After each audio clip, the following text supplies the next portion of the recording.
নমস্কাৰ বন্ধু বান্ধৱীসকল, মোৰ নাম উদয় আৰু আজিৰ প্ৰথম কুৱেশ্যনটো হৈছে কোনজন খেলুৱৈৰ জন্মদিনটো অভিৰুচি ক্ৰীড়া দিৱস হিচাপে পালন কৰা হয় আৰু ইয়াৰ শুদ্ধ এনসাৰটো হৈছে অপশ্যন নম্বৰ এ ভোগেশ্বৰ বৰুৱা। ভোগেশ্বৰ বৰুৱাৰ জন্মদিনটো অভিৰুচি ক্ৰীড়া দিৱস হিচাপে পালন কৰা হয় আৰু তেওঁৰ জন্মদিনটো হৈছিল 3 ছেপ্টেম্বৰ তাৰিখে অভিৰুচি ক্ৰীড়া দিৱস পালন কৰা হয়। তাৰ পাছত নোবেল বঁটা মুঠ কিমানটা বিষয়ত দিয়া হয়? নোবেল বঁটা কেইটা বিষয়ত দিয়া হয় যদি সোধে তেন্তে ইয়াৰ শুদ্ধ এনসাৰটো হৈছে অপশ্যন নম্বৰ ডি 6টা বিষয়ত। নোবেল বঁটা 6টা বিষয়ত দিয়া হয়। তাৰ পাছত নেক্সট কুৱেশ্যনটো হৈছে অসমৰ প্ৰথম বিমান চালকজনৰ নাম কি? অসমৰ প্ৰথম বিমান চালকজনৰ নাম কি সুধিছে আৰু ইয়াৰ শুদ্ধ এনসাৰটো হৈছে অপশ্যন নম্বৰ বি মহানন্দ দাস। মহানন্দ দাস আছিল অসমৰ প্ৰথম বিমান চালক। তাৰ পাছত কোন চনত বিধৱা বিবাহ আইন গৃহীত কৰা হৈছিল? কোন চনত বিধৱা বিবাহ আইন গৃহীত কৰা হৈছিল সুধিছে। অপশ্যন 4টাৰ মাজত ইয়াৰ শুদ্ধ এনসাৰটো হৈছে অপশ্যন নম্বৰ বি 1856 চনত। 1856 চনত বিধৱা বিবাহ আইন প্ৰণয়ন কৰে। তাৰ পাছত উপন্যাসৰ আধাৰত নিৰ্মিত প্ৰথম অসমীয়া ছবিখনৰ নাম কি?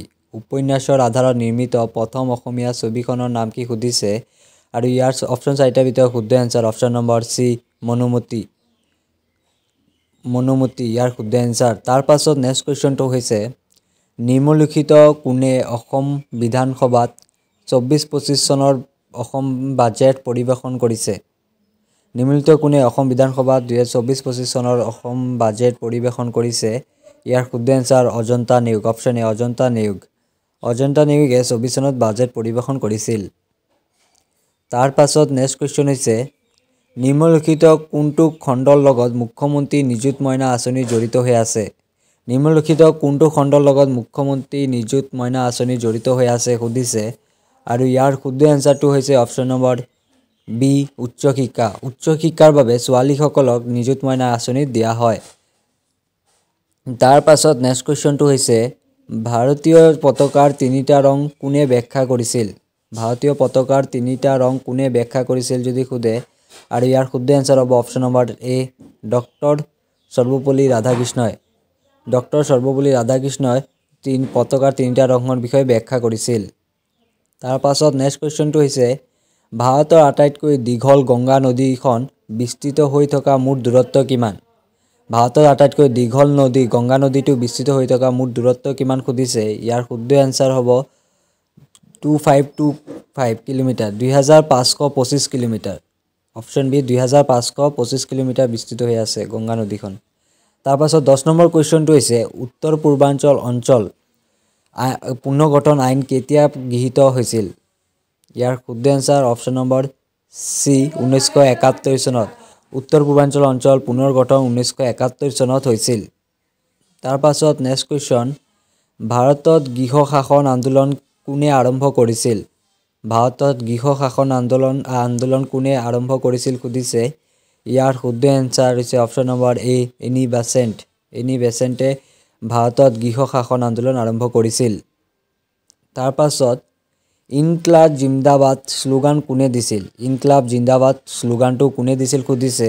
অপশ্যন 4টাৰ মাজত ইয়াৰ শুদ্ধ এনসাৰ হৈছে অপশ্যন নম্বৰ এ ভগত সিং। ভগত সিঙে ইনকলাব জিন্দাবাদ শ্লোগানটো দিছিল।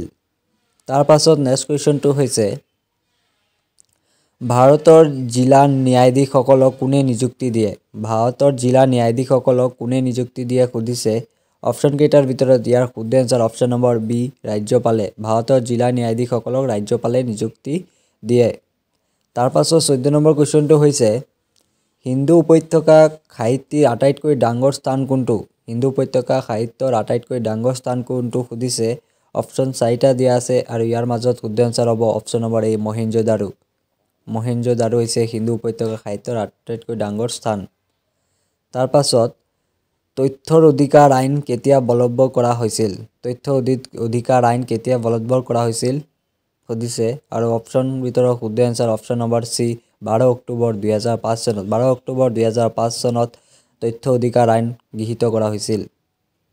তাৰ পাছত 16 নম্বৰ অসম ৰাজ্যিক বিধানসভাই দুখন ভিন্ন বিতৰ্ক একত্ৰিত কৰাৰ বাবে বিধেয়ক গৃহীত কৰে। নতুন বোৰ্ডটোৰ নাম কি? অসম ৰাজ্যিক বিধানসভাই দুখন ভিন্ন বিতৰ্ক একত্ৰিত কৰাৰ বাবে বিধায়কে গৃহীত কৰে নতুন বোৰ্ডখনৰ নাম কি সুধিছে ইয়াৰ শুদ্ধ answer option A Assam state school educational board Assam state school educational বোৰ্ডখন গৃহীত কৰিছিল অসম ৰাজ্যিক বিধানসভাই ভিডিঅ'টো যদি ভাল লাগে প্লিজ এটা সাবস্ক্ৰাইব কৰি দিব আৰু বন্ধু বান্ধৱীলৈ শ্বেয়াৰ এটা কৰি দিব তাৰ পাছত নেক্সট কোৱেশ্চনটো হৈছে টেনজিং নেগে আৰু এডমাৰ্ড হিলাৰীয়ে কেতিয়া প্ৰথমবাৰৰ বাবে মাউণ্ট এভাৰেষ্ট পতাকা উত্তোলন কৰিছিল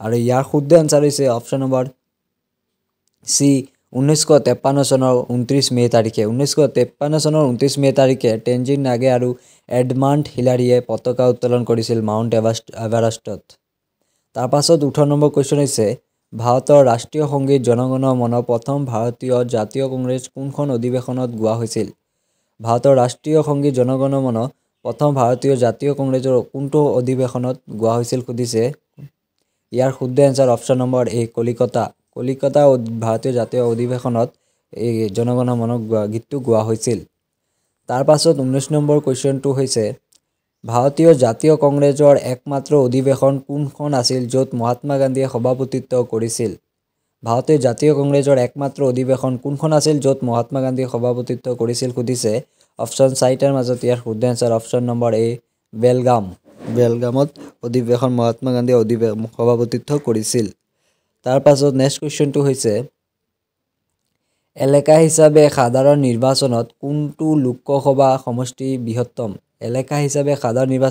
লোকসভা সমষ্টি বৃহত্তম সুধিছে ইয়াৰ শুদ্ধ এনসাৰ অপশ্যন চি লাডাখ হৈছে এলেকাৰ ভিতৰত লোকসভা সমষ্টিৰ ভিতৰত বৃহত্তম হয় তাৰ পাছত 21 নম্বৰ কোৱেশ্চন নিয়ন্ত্ৰক মহালেখা পৰীক্ষাৰ কৰ্তব্য আৰু ক্ষমতা নিৰ্ধাৰণ কৰিবলৈ কোন অনুমোদিত আৰু ইয়াৰ শুদ্ধ এনসাৰ হৈছে অপশ্যন নম্বৰ এ সংসদ নিয়ন্ত্ৰণ অভিলেখা পৰীক্ষাৰ কৰ্তব্য আৰু ক্ষমতা নিৰ্ধাৰণ কৰিবলৈ সংসদ অনুমোদিত তাৰ পাছত নেক্সট কোৱেশ্চনটো হৈছে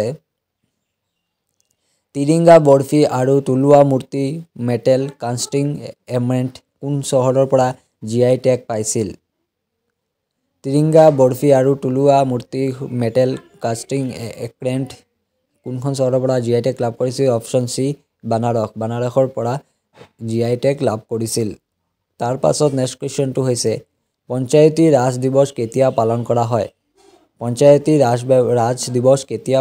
হয় সুধিছে আৰু ইয়াৰ শুদ্ধ answer option number D 24 April তাৰিখে পঞ্চায়তী ৰাজ দিৱস পালন কৰা হয় তাৰ পাছত নেক্সট কোৱেশ্চনটো হৈছে ইউনেস্কোৰ সংস্কৃত ঐতিহাসিক ক্ষেত্ৰত ফতেহপুৰৰ শ্ৰীমি ক'ত অৱস্থিত ইউনেস্কোৰ সাংস্কৃতিক ঐতিহাসিক ক্ষেত্ৰ ফতেহপুৰৰ শ্ৰীমি ক'ত অৱস্থিত সুধিছে ইয়াৰ শুদ্ধ এনসাৰ অপশ্যন এ উত্তৰ প্ৰদেশত অৱস্থিত তাৰ পাছত নেক্সট কোৱেশ্চনটো হৈছে নীতি আয়োগৰ সম্পূৰ্ণ ৰূপ কি সুধিছে আৰু ইয়াৰ শুদ্ধ এনসাৰ হৈছে option number C national institute of transforming India নীতি আয়োগৰ সম্পূৰ্ণ নাম তাৰপিছত লুনাৰ হ্ৰদ কোনখন ৰাজ্যত অৱস্থিত সুধিছে আৰু ইয়াৰ শুদ্ধ এনসাৰটো হ'ব option number D Maharashtra lunar হ্ৰদ মহাৰাষ্ট্ৰত অৱস্থিত তাৰ পাছত নেক্সট কোৱেশ্চনটো হৈছে কোনখন কয়লাক্ষেত্ৰ অসমৰ আটাইতকৈ পুৰণি সুধিছে অপশ্যন 4টাৰ মাজত ইয়াৰ শুদ্ধ এনসাৰটো হৈছে অপশ্যন নম্বৰ চি মাকুম কয়লাক্ষেত্ৰ হৈছে অসমৰ আটাইতকৈ পুৰণি কয়লাক্ষেত্ৰ তাৰ পাছত 28 নম্বৰ কোৱেশ্চনটো হৈছে চৰাইদেউ জিলাৰ সদৰ ঠাই কি সুধিছে আৰু ইয়াৰ শুদ্ধ এনসাৰ হৈছে অপশ্যন নম্বৰ এ সোণাৰী চৰাইদেউ জিলাৰ সদৰ ঠাই হৈছে সোণাৰী তাৰ পাছত নেক্সট কোৱেশ্চনটো হৈছে তলৰ কোনখন দেশ বিশ্ব বাণিজ্যিক সংস্থাৰ WTOৰ সদস্য নহয়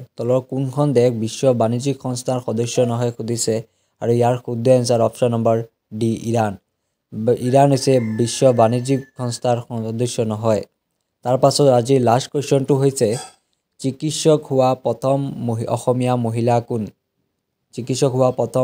মহিলা কোন এইটো হৈছে আজি লাষ্ট কোৱেশ্চন ভিডিঅ'টো ভালে প্লিজ সাবস্ক্ৰাইব কৰিব আৰু প্লিজ বন্ধু বান্ধৱীলৈ শ্বেয়াৰ কৰিব ইয়াৰ শুদ্ধ এনচাৰ হৈছে অপশ্যন নম্বৰ এ ৰজনী প্ৰভা শইকীয়া। ৰজনী প্ৰভা শইকীয়া হৈছে অসমৰ মহিলা চিকিৎসক প্ৰথম।